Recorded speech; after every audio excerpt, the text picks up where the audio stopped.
Hi, this is Amelia. Welcome to my channel. Subscribe so we can get together every week. This week, our story is called Harold and the Purple Crayon. Written and illustrated by Crockett Johnson.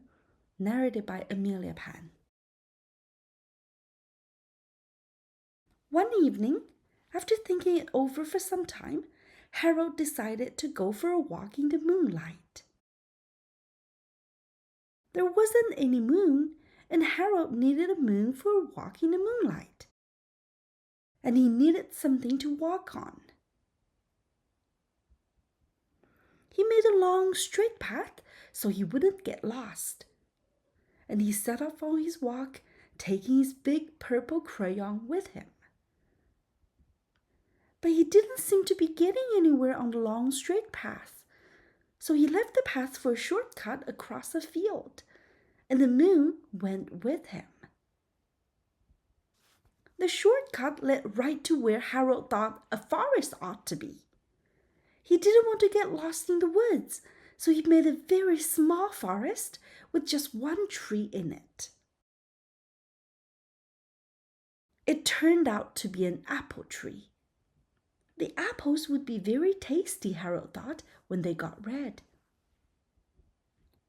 So he put a frightening dragon under the tree to guard the apples.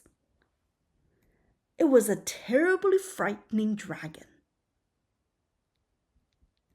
It even frightened Harold. He backed away.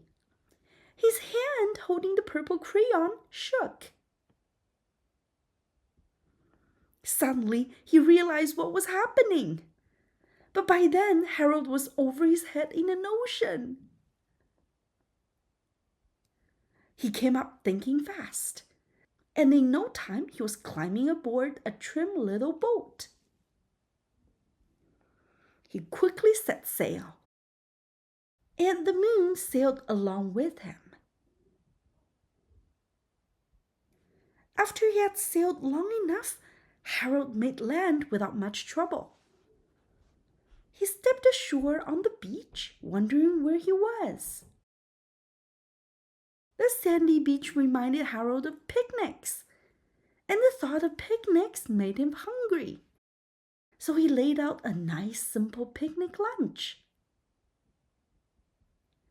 There was nothing but pie, but there were all 9 kinds of pie that Harold liked best. When Harold finished his picnic, there was quite a lot left. He hated to see so much delicious pie go to waste. So Harold left a very hungry moose and a deserving porcupine to finish it up. And off he went, looking for a hill to climb to see where he was. Harold knew that the higher up he went, the farther he could see. So he decided to make the hill into a mountain.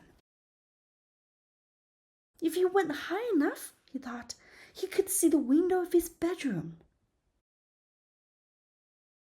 He was tired and he felt he ought to be getting to bed.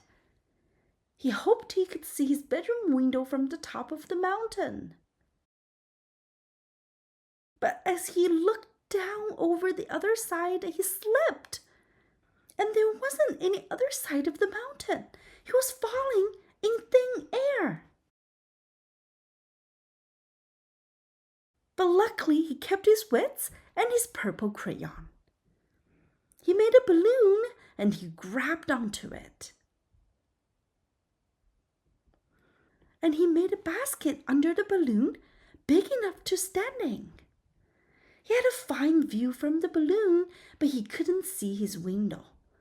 He couldn't even see a house. So he made a house with windows. And he landed the balloon on the grass in the front yard. None of the windows was his window. He tried to think where his window ought to be. He made some more windows. He made a big building full of windows. He made lots of buildings full of windows. He made a whole city full of windows. But none of the windows was his window.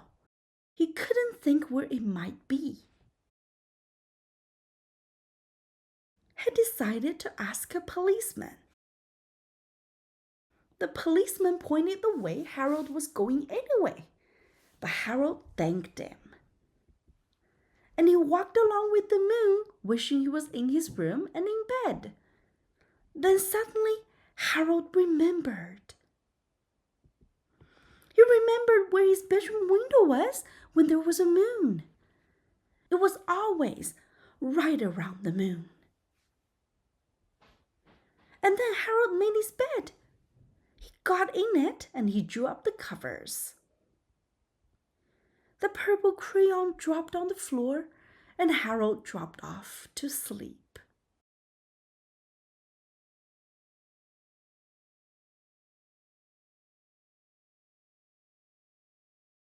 The end. All right, this is the end of the story. I hope you enjoyed it just as I did. See you next week. Ciao for now.